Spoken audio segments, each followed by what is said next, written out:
नमस्कार विद्यार्थी मित्रांनो, वेलकम. करंट अफेअर्सच्या आजच्या लेक्चरमध्ये परत एकदा आपल्या सगळ्यांचं स्वागत. मी प्रवीण नांगटे. सुरुवात करू मागच्या 2-3 दिवसांमध्ये झालेल्या महत्वपूर्ण काही घडामोडी, ज्या अंतर्गत आपल्याला एमपीएससी मध्ये क्वेश्चन्स विचारण्याचे चान्सेस आहेत. तर अशा महत्वपूर्ण प्रश्नांना घेऊन परत एकदा आपल्या समोर आलोय. तर आजचा आपला पहिला क्वेश्चन आहे मित्रांनो. नुकतीच बीआरओने हिमाचल प्रदेश ते लडाख यांना जोडण्यासाठी जगातील सर्वात उंच बोगदा खालीलपैकी उंच बोगदा म्हटलं मित्रांनो, सर्वात उंच बोगदा खालीलपैकी कोठे बांधण्याची घोषणा केली आहे. तर ऑप्शन आहेत आपले शिंकुला पास, पीर पंजाल, चेनानी पास आणि जवाहर पास. तर याचं ऍक्युरेट उत्तर आहे शिंकुला पास. तर शिंकुला पास या ठिकाणी बीआरओनं घोषणा केलेली आहे की इथं जगातील सगळ्यात उंच असा बोगदा तयार करण्यात येणार आहे. आता सगळ्यात पहिला हा प्रश्न येतो की बीआरओ काय आहे पा. तर लक्षात ठेवा मित्रांनो, बीआरओ म्हणजे बॉर्डर रोड ऑर्गनायझेशन आहे. याचं long form border road organization असं आहे पा.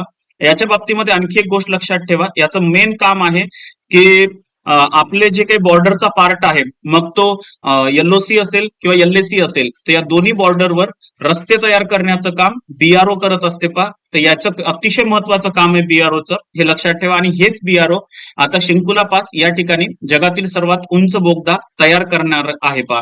दुसरी गोष्ट लक्षात ठेवा, याच्यापैकी एक नाव तुम्ही ऐकलं असेल, पीर पंजाल पास पा. तर पीर पंजाल पासच्या बाबतीत लक्षात ठेवा, हे जम्मू अँड काश्मीर मधला असणारा हा पास आहे आणि याची लांबी आता तरी 11.21 किलोमीटरची आहे पा. हा आता सध्याच्या परिस्थितीमध्ये भारतातला सगळ्यात लांब अशा पद्धतीचा बोगदा आपल्याला आढळून येतो, हे पण लक्षात ठेवा. बीआरओच्या बाबतीमध्ये एक्स्ट्रा माहिती लक्षात असू द्या, सध्या बीआरओचे महासंचालक कोण आहेत. एका दिवस हा प्रश्न एमपीएससी ला जर विचारला तर आपल्याला माहिती असलं पाहिजे करंट अफेअर्स नुसार की बीआरओचे सध्याचे जे काही महासंचालक आहेत त्यांचं नाव आहे पा लेफ्टनंट जनरल राजीव चौधरी. तर लक्षात ठेवा, लेफ्टनंट जनरल राजीव चौधरी हे सध्या बीआरओचे काय आहेत, महासंचालक आहेत पा. दुसरी एक गोष्ट लक्षात ठेवायची की बीआरओ हा जगातला सगळ्यात उंच या ठिकाणी बोगदा तयार करणार आहे. तर याची उंची किती आहे, तर लक्षात ठेवा याची उंची 16,580 फूट एवढ्या उंचीवर हा बोगदा तयार करण्यात येणार आहे. आणि हा बोगदा हिमाचल प्रदेश आणि लडाख या दोन स्टेटला कनेक्ट करण्यासाठी तयार करण्यात येणार आहे पा, हे लक्षात असू द्या. तर आपलं उत्तर आहे शिंकुला पास या ठिकाणी जगातला सगळ्यात उंच बोगदा बीआरओ तयार करण्यात आहे. पुढच्या प्रश्नाकडे जाऊ. दृष्टीहीनांकरता भारतातील पहिला, हे लक्षात असू द्या, दृष्टीहीनांकरता भारतातील पहिला इंटरनेट रेडिओ महाराष्ट्रात सुरू झाला आहे. तर आपल्याला हे सांगायचंय की त्या इंटरनेट रेडिओ जो दृष्टीहीनांकरता तयार करण्यात आलेला आहे, तर त्याचं नाव काय आहे हे आपल्याला सांगायचं पहा. ऑप्शन आहेत रेडिओ ध्वनी, रेडिओ आवाज, रेडिओ मॅक्स, रेडिओ अक्ष. तर याचं ऍक्युरेट उत्तर ऑप्शन क्रमांक 4 आहे रेडिओ अक्ष.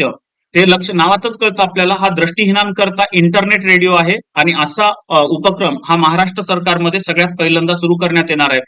तर हे पण लक्षात असू द्या, महाराष्ट्रात कुठं हा उपक्रम चालू झालेला आहे, तर महाराष्ट्राची जी उपराजधानी आपण मानतो नागपूर, तर नागपूर या ठिकाणी रेडिओ अक्ष नावाने इंटरनेट रेडिओ महाराष्ट्रामध्ये सुरू करण्यात आलेला आहे, हे पण लक्षात आलं पाहिजे. पुढच्या प्रश्नाकडे जाऊ.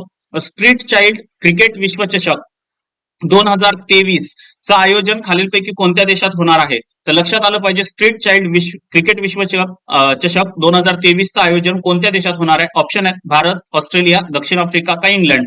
त्याचं ऍक्युरेट उत्तर आपला भारतामध्ये स्ट्रीट चाइल्ड क्रिकेट विश्वचषक 2023 चं आयोजन करण्यात येणार आहे पा. हे गोष्ट लक्षात ठेवा, यामध्ये 16 देशांच्या एकूण 22 टीम सहभागी होणार आहेत. 22 टीमने आतापर्यंत सहभाग नोंदवलेला आहे आणि 16 देशांच्या 22 टीम या विश्वचषक 2023 मध्ये सहभागी होणार आहेत. पण लक्षात असू द्या, हे स्ट्रीट चाइल्ड विश्वचषक आहे, हे आपल्याला लक्षात आलं पाहिजे. दुसरी एक गोष्ट या बाबतीमध्ये लक्षात ठेवा की या विश्वचषकाला कोण फंडिंग करणार आहे. तर अनेक महत्वपूर्ण गोष्टी यामध्ये फंडिंग केल्या जाणार आहेत. तर त्याच्यापैकी एक आहे वर्ल्ड बँक पा. तर वर्ल्ड बँक या स्ट्रीट चाइल्ड क्रिकेट विश्वचषकाला फंडिंग करणार आहे. प्लस आयसीसी पण याला फंडिंग करणार आहे, ज्याला इंटरनॅशनल क्रिकेट काउन्सिल असं आपण म्हणतो, तर ते पण फंडिंग करणार आहेत. आणि ब्रिटिश उच्चायुक्त. तर एकंदरीत तुम्ही पाहाल तर हे 3 घटक या स्ट्रीट चाइल्ड क्रिकेट विश्वचषकाला फंडिंग करणार आहेत पा. तर हे लक्षात असलं पाहिजे. याचं उत्तर आहे भारतामध्ये विश्वचषक 2023 स्ट्रीट चाइल्ड क्रिकेट हा ऑर्गनाईज करण्यात येणार आहे. नेक्स्ट पुढचा प्रश्न. इथं आपल्याकडे एका बाजूला बुक्स दिलेली आहेत, नवीन जी लिहिलेली पुस्तकं आहेत ती दिलेली आहेत, आणि दुसऱ्या बाजूला आपल्याला लेखक दिलेले आहेत. तर आपल्याला याला जॉईन करायचे, याच्या जोड्या जुळवायच्या पहा. तर पहिलं आहे पुस्तकाचं नाव हिअर युअर सेल्फ, दुसरा आहे not just a night watchman आणि तिसरा आहे टॉम्ब ऑफ सँड. तर एक यापैकी एक माहिती असेल तुम्हाला टॉम ऑफ सँड. आपण मागच्या लेक्चरमध्ये या पुस्तकाविषयीची माहिती दिली होती का, टॉम ऑफ सँड विषयी. आणि टॉम ऑफ सँड हे जे पुस्तक आहे ते गीतांजली श्री यांनी लिहिलेलं आहे. तुम्हाला या पुस्तकाविषयी माहिती असेल टॉम ऑफ सँड विषयी.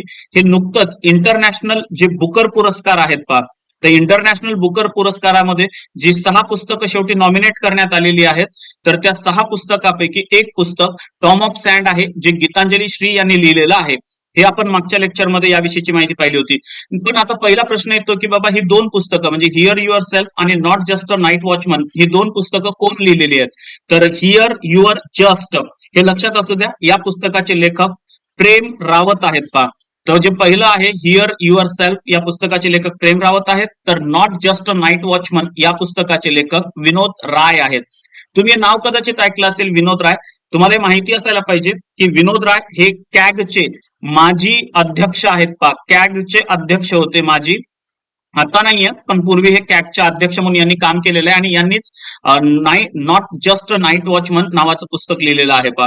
हे पण लक्षात ठेवा. दुसरी गोष्ट हिअर युअर सेल्फ हे जे प्रेम रावत यांनी लिहिलेलं पुस्तक आहे, या पुस्तकाच्या बाबतीमध्ये लक्षात ठेवा की हे पुस्तक भारतीय उपखंडातील माहितीवर आधारित आहे पहा. भारतीय उपखंडामध्ये जे काही भाग आहेत, घटक आहेत, तर याच्यावर आधारित हिअर युअर सेल्फ नावाचं पुस्तक हे आधारित आहे, हे लक्षात ठेवलं पाहिजे. तर यावरून आपल्याला कळतं की हिअर युअर सेल्फ या पुस्तकाचे लेखक प्रेम रावत आहेत, not just a night watchman नावाच्या पुस्तकाचे लेखक विनोद राय आहेत आणि टॉम ऑफ सँडचे लेखिका गीतांजली श्री आहेत आणि हेच पुस्तक इंटरनॅशनल बुकर साठी नॉमिनेट करण्यात आलेलं आहे. पुढच्या प्रश्नाकडे जाऊ. नुकतीच राष्ट्रीय अल्पसंख्याक आयोगाच्या प्रमुखपदी, नीट समजून घ्या प्रश्न, राष्ट्रीय अल्पसंख्याक आयोगाच्या प्रमुखपदी कोणाची निवड करण्यात आलेली आहे? तर याचं ऍक्युरेट उत्तर आहे, ऑप्शन पहिले बघून घेऊ. अरुण कुमार मिश्रा, डॉक्टर भगवान लाल सहानी, इक्बाल सिंह लालपुरा आणि विजय सापला. तर याचं ऍक्युरेट उत्तर आहे इक्बाल सिंह लालपुरा. हे लक्षात असलं पाहिजे आपल्याला की नुकतीच राष्ट्रीय अल्पसंख्याक आयोगाच्या प्रमुखपदी इक्बाल सिंह लालपुरा यांची निवड करण्यात आलेली आहे. तुम्ही हे नाव हे पण ऐकलं असेल पण मिश्रा यांचं नाव अरुण कुमार मिश्रा. तर हे लक्षात असू द्या, अरुण कुमार मिश्रा सध्या राष्ट्रीय मानवाधिकार आयोगाचे अध्यक्ष आहेत पहा. हे पण एक्स्ट्रा माहितीसाठी तुम्हाला माहिती असलं पाहिजे. राष्ट्रीय मानवाधिकार आयोग, तर राष्ट्रीय मानवाधिकार आयोगाचे अध्यक्ष म्हणून सध्या कोण काम करत आहे? अरुण कुमार मिश्रा हे काम करत आहेत पहा. दुसरी गोष्ट डॉक्टर भगवान सिंग सहानीच्या बाबतीमध्ये लक्षात असू द्या, हे जे डॉक्टर भगवान सिंग सहानी आहेत पहा, तर हे सध्या ओबीसी आयोगाचे अध्यक्ष आहेत. ठीक आहे, तर नॅशनल ओबीसी जो आयोग आहे तर त्या आयोगाचे अध्यक्ष सध्या भगवान लाल सहानी आहेत. आणि जे तिसरं उदाहरण तुम्हाला आढळतंय पहा विजय सापला यांच्या बाबतीमध्ये, तर विजय सापलाच्या बाबतीमध्ये लक्षात ठेवा हे अनुसूचित जाती आयोगाचे अध्यक्ष आहेत. अनुसूचित जाती आयोगाचे अध्यक्ष, तर अनुसूचित जाती आयोगाचे अध्यक्ष म्हणजे एससी आयोगाचे अध्यक्ष तुम्हाला हे आपल्याला आढळून येतात पहा. तर एक लक्षात ठेवा की अशी वेगवेगळे अध्यक्ष आहेत आणि जे आपल्याला आढळून येतात.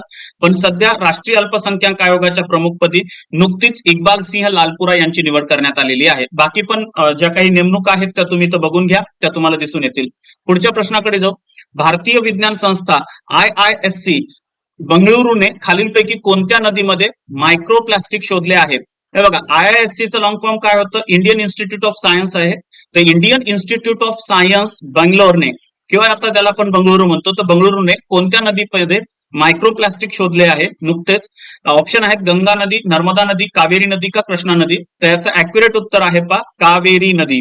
तर हे लक्षात असू द्या, कावेरी नदीमध्ये IISc म्हणजेच इंडियन इन्स्टिट्यूट ऑफ सायन्स बंगळुरूने एक मायक्रोप्लास्टिक शोधलेलं आहे आणि हे मायक्रोप्लास्टिक अतिशय घातक असल्याचे त्यांनी अहवाल दिलेला आहे.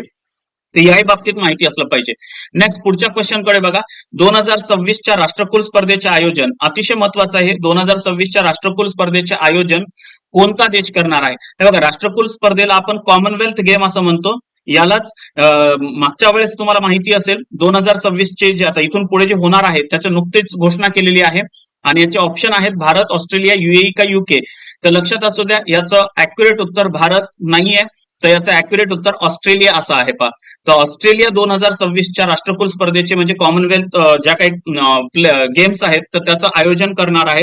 ऑस्ट्रेलियाच्या बाबतीत माहिती असलं पाहिजे तुम्हाला. 2018 मध्ये ऑलरेडी ऑस्ट्रेलियामध्ये कॉमनवेल्थ गेम झालेले होते. राष्ट्रकुल स्पर्धा ऑलरेडी 2018 मध्ये ऑस्ट्रेलियामध्ये झाल्या होत्या. राष्ट्रकुल स्पर्धांच्या बाबतीमध्ये माहिती असलं पाहिजे, दर 4 वर्षांनी राष्ट्रकुल स्पर्धा होतात. 2018 मध्ये ऑस्ट्रेलियामध्ये झाल्या होत्या. 2022 आता यावर्षी राष्ट्रकुल स्पर्धा या इंग्लंडमध्ये होणार आहेत. पहा, आणखी झालेले नाहीयेत, इंग्लंडमध्ये होणार आहेत. आणि इंग्लंडमध्ये कुठं होणार आहेत असं जर एखाद दिवस तुम्हाला प्रश्न विचारला असेल तर बर्मिंगहॅम या ठिकाणी या राष्ट्रकुल स्पर्धा होणार आहेत. बर्मिंगहॅम या ठिकाणी. ठीक आहे, लक्षात ठेवा. यावेळेसच्या म्हणजे या वर्षीच्या 2022च्या राष्ट्रकुल स्पर्धा इंग्लंडच्या बर्मिंगहॅम शहरामध्ये होणार आहेत. आणि 2026 मध्ये परत याच स्पर्धा 4 वर्षाच्या नंतर तुम्हाला ऑस्ट्रेलियात होणार असल्याचे आढळून येतील. तर ऑस्ट्रेलियामध्ये कुठं होणार आहेत, तर ऑस्ट्रेलियामध्ये एक शहर आहे पहा, व्हिक्टोरिया नावाचं. तर व्हिक्टोरिया या शहरामध्ये या स्पर्धा 2026 मध्ये होणार आहेत. ठीक आहे, तर पुढच्या प्रश्नाकडे जाऊ आपण आता.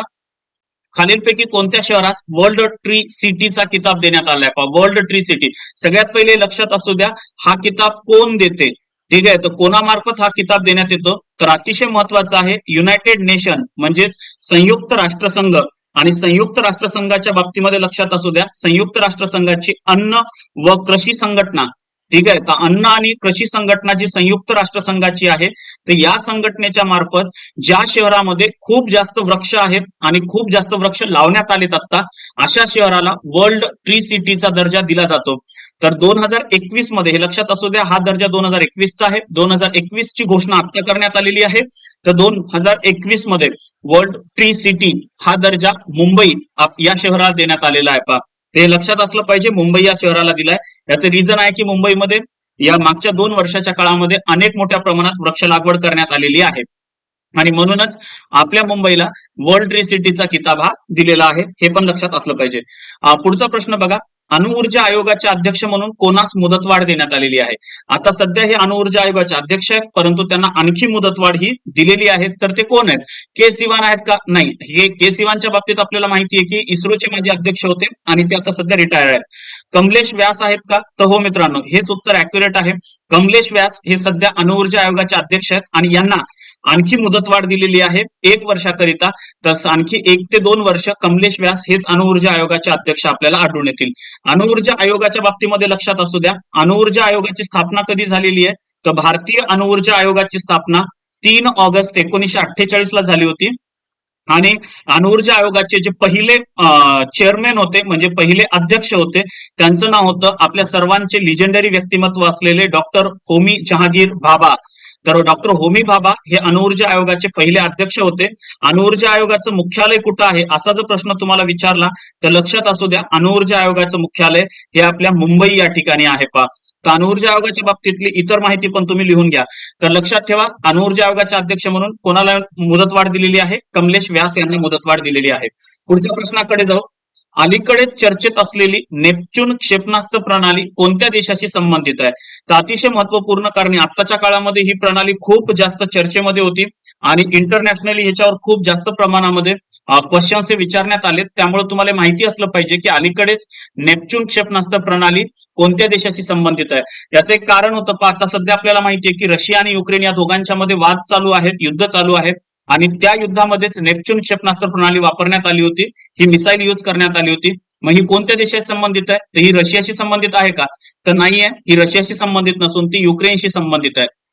युक्रेनच्या बाबतीमध्ये तुम्हाला माहिती असेल, एक मोठा इन्सिडेंट आता झाला होता आणि हा इन्सिडेंट असा होता की रशियाची मस्कोवा नावाची एक शिप होती पा, आणि विशेष म्हणजे या शिपचं अतिशय मोठ्या प्रकारची विमानवाहू नौका होती आणि या विमानवाहू नौकेवर युक्रेननी नेपच्यून नावाचे मिसाईल टाकले आणि या मिसाईलनी या मस्कोवा रशियाच्या शिपला समुद्रामध्ये बुडवलं गेलं. या मस्कोवा शिपचं अतिशय महत्वाचं वैशिष्ट्य होतं की याच्यामध्ये न्यूक्लिअर बॉम्ब होते पहा. तर ठीक आहे, तर याच्यात न्यूक्लिअर बॉम्ब म्हणजे अणुबॉम्ब होते आणि हे अणुबॉम्ब सह ही शिप समुद्रामध्ये बुडाली. तेव्हा सुरुवातीला जगाला भीती वाटली की न्यूक्लिअर बॉम्ब फुटणार तर नाहीत ना, परंतु नंतर रशियाने हे सांगितलं की नाही असं काही होणार नाहीये. पण तरी रशियासाठी ही खूप मोठी आपण म्हणू एक वेगळी गोष्ट होती की नेपच्यून मिसाईलनी मस्कोवा शिपला समुद्रामध्ये बुडवलं आणि रशियाला हा मिळालेला अतिशय मोठा धक्का होता. तर हे लक्षात ठेवा मित्रांनो, मस्कोवा शिप आहे आणि या मस्कोवा शिपला बुडवण्याचं काम नेपच्यून मिसाईलनी केलेलं आहे. नेपच्यून मिसाईल ही कोणाच्या संदर्भामध्ये आहे म्हटलं तर तुम्हाला समजलं पाहिजे ती युक्रेनशी संबंधित आहे. ठीक आहे मित्रांनो, तर हे होते मागच्या 1-2 दिवसामध्ये झालेल्या महत्वपूर्ण घडामोडीविषयीची माहिती. इतर माझ्या अतिशय दुसऱ्या अशाच माहितीसाठी तुम्ही माझं युट्यूब चॅनल आहे, त्या युट्यूब चॅनलला सबस्क्राईब करा, एमपीएससी स्टडी विथ 0207 याला. आणि आणखी एक महत्वाचं म्हणजे राठोड एमपीएससी अकॅडमीच्या चॅनलवर चालू घडामोडीसाठी रेग्युलरली अपडेट राहा. एक दिवस आड करून आपण चालू घडामोडी टाकतच आहोत. तोपर्यंत अभ्यास करा. आणखी याच्यामध्ये काय वाढवलं पाहिजे याविषयीचं मार्गदर्शन मला तुम्ही कमेंट्स बॉक्समध्ये करून टाका. आमच्या युट्यूब चॅनलला सबस्क्राईब करा, लाईक करा तो आणि अभ्यास करा. थँक्यू, धन्यवाद, जय हिंद मित्रांनो.